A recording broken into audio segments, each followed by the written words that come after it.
Hello and welcome to Marblehead's beautiful Hawthorn Pond Conservation area. This pond is one of 8 separate conservation lands that are currently being preserved by the Conservation Commission right here in Marblehead.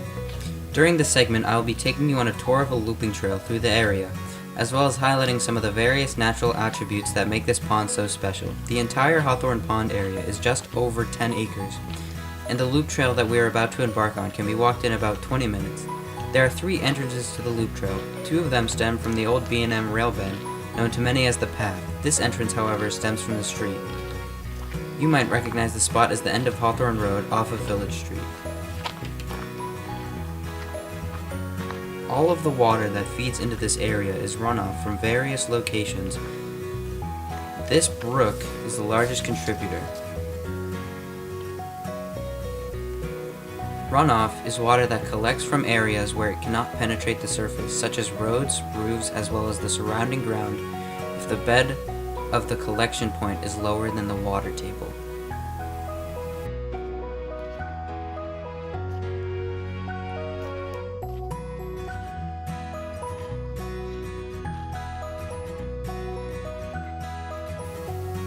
This is the secondary trail called the Trail of Crooked Trees. The name comes from the appearance of black cherry trees that dominate the area. Black cherry trees normally grow in a zigzag fashion and can be found all over Marblehead. The ones here, however, might remind you of a spooky children's story. Imagine walking on this trail on Halloween. Unfortunately, it isn't Halloween, so let's keep moving. This boardwalk crosses a portion of Hawthorn Pond. It seems quiet now, but there is actually quite a bit of activity here. Red-winged blackbirds arrive as early as February to nest in the reeds and cattails, while turtles are still buried in the mud at the bottom of the pond. Later, mallard ducks and Canadian geese arrive to nest and raise their young. Small fish are in the water year-round, and occasionally you might see a muskrat or heron stopping for an afternoon snack. Let's take a little time to focus on some of the vegetation in this area. Along this path, you may find these tall reeds called phragmites. They will put down roots as soon as the pond is shallow enough and will crowd out the natural marsh grasses.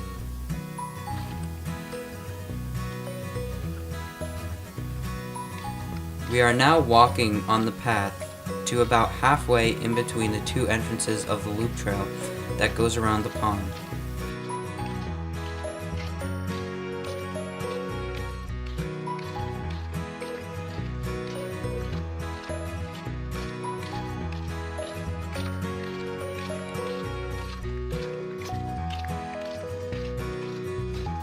I will stop here in a second because we have a view bonus, a place to view the pond from another side.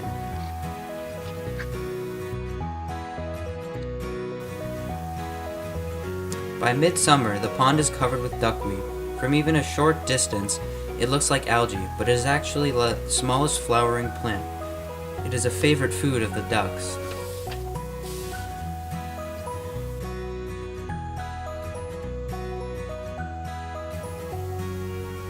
Here at a different entrance to the loop trail, we find another invasive plant species. This is the Japanese knotweed. This invasive plant grows by extending rhizomes under the soil. Its primary root ball, however, can have a taproot extending down as much as 10 feet, so it is very difficult to remove. Even the smallest root segment of the Japanese knotweed can start the growth of another like plant. Oriental bittersweet, for one, can grow an inch a day, eventually blocking all the sunlight from reaching the host plant it chooses to climb. Without the sunlight, the host plant will surely die.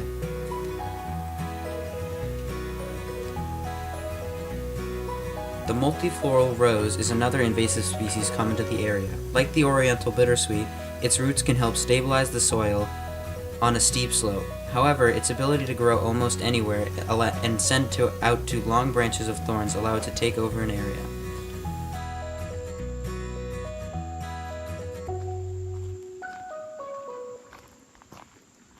At the moment, we are on an easement section of the loop trail. This piece of land does not belong to the town, but we have a right of passage granted by the owners. This is significant because it is a way of preserving open space without actually purchasing the land.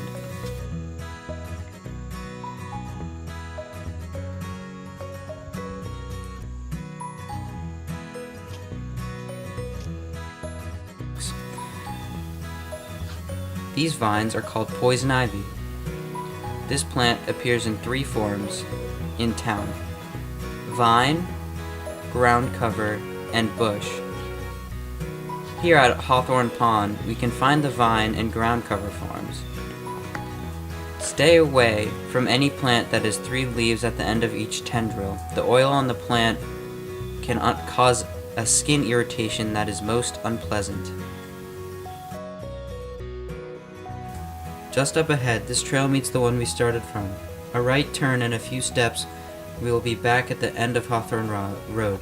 I hope this little walk inspires you to visit the area yourself.